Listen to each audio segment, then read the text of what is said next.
Does anyone remember Nick.com? That website Nickelodeon once has that has games and digital episodes of their shows like Spongebob and Fairly OddParents?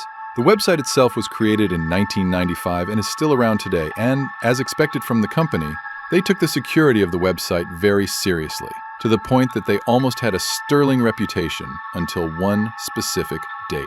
June 30th, 2003, the Nick.com hacking incident. The damage to the website was severe. The main page was completely wiped, now only displaying a link to the games section, and the digital episodes wouldn't play. The only section of the website that still functioned somewhat properly was the games section of the website. While most of the games crashed upon opening them and others were too glitchy to function properly, a few games still worked properly, most noticeably a game that had only released on the day of the incident called Let's Find SpongeBob. The game was simple, a 5-level platformer where you play as Patrick and try to gather different clues, which were just pieces of paper at the end of the level, and collectibles such as Krabby Patties and kelp fries in an attempt to, as one would guess, find where SpongeBob SquarePants was. However, when the game was opened, its name would change, now reading Let's Find Robert on the title screen, followed by loud, obnoxious music that would play until the player pressed start. The game started out with a cutscene, if you could call it that,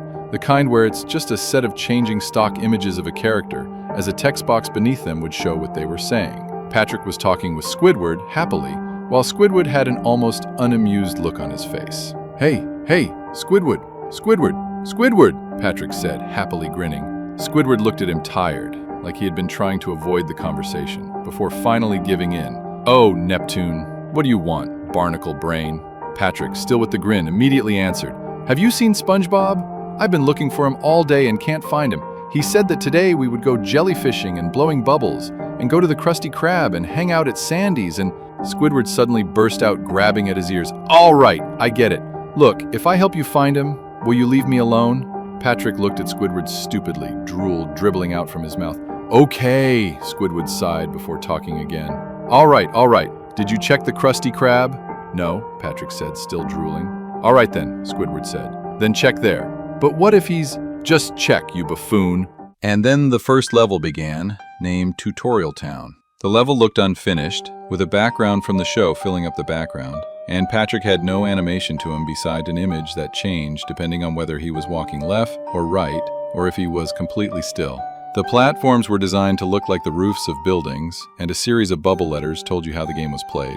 You could use WASD or the arrow keys to move.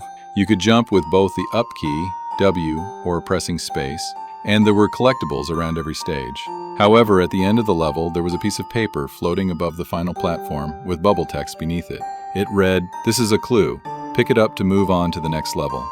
Upon collecting the paper, it would pop up on the screen for the player to read. The first clue, in big black splotchy text, read, Do you remember? Then the second level opened up, Krusty Krab Come Through. This level, unlike the tutorial, was much more polished, and was designed so that the tables and banister in the center of the restaurant worked as platforms for the player, until eventually Patrick would reach the frying room, completely empty, before another cutscene would play. Patrick looked frustrated, kicking a jar as he spoke. He's not here. Suddenly Mr. Krabs waddled into the room, angry. What you think you're doing here, Patrick? You're making my customers upset.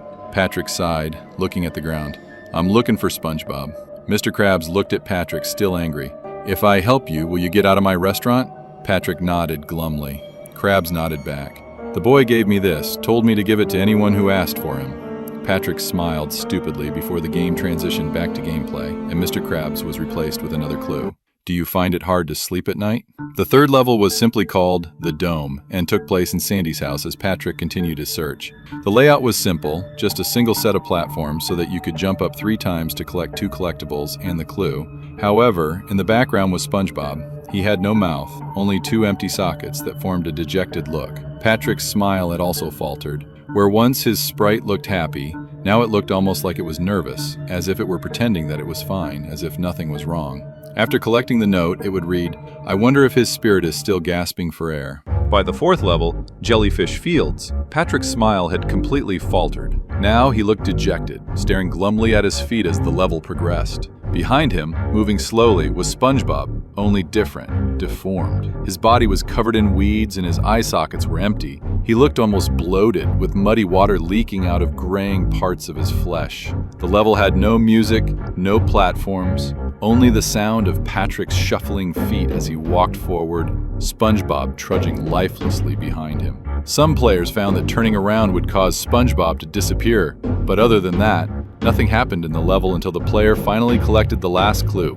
You already know where he is. By level 5, Goo Lagoon, Patrick began to look like he was holding back tears, slowly walking forward with even less energy than before. As he reached the shore of Goo Lagoon, a yellow hand stuck limply out of the goo before slowly sinking in. Patrick suddenly collapsed, now fully animated as he sobbed into his hands, weeping loudly. Suddenly, the game would cut to a close-up of Patrick's face, the background a deep red that faded to black. Patrick's face was now a broken, out-of-place version of itself. His eyes and mouth were now pitch-black pits on his face, twisted into an agonized, twisted frown. His eyes, although empty, looked flooded with anguish as he wailed. Suddenly, his mouth stretched open, and a voice, deep and scraggly, echoed from the unmoving maw. "You didn't deserve this!" Suddenly, the game crashed, stuck on the frame of Patrick's face, as the sound of his wailing looped, and that corny, iconic bamboo text covered the screen over and over again with the same 4 words: "He's in the lake." A few weeks after the incident, Nickelodeon released a statement about the hacking of the website, apologizing for any damages to persons or technology involved in the incident, and the website periodically shut down for about 3 days for maintenance. To this day, nobody knows who hacked the website, much less who made the game Let's Find SpongeBob.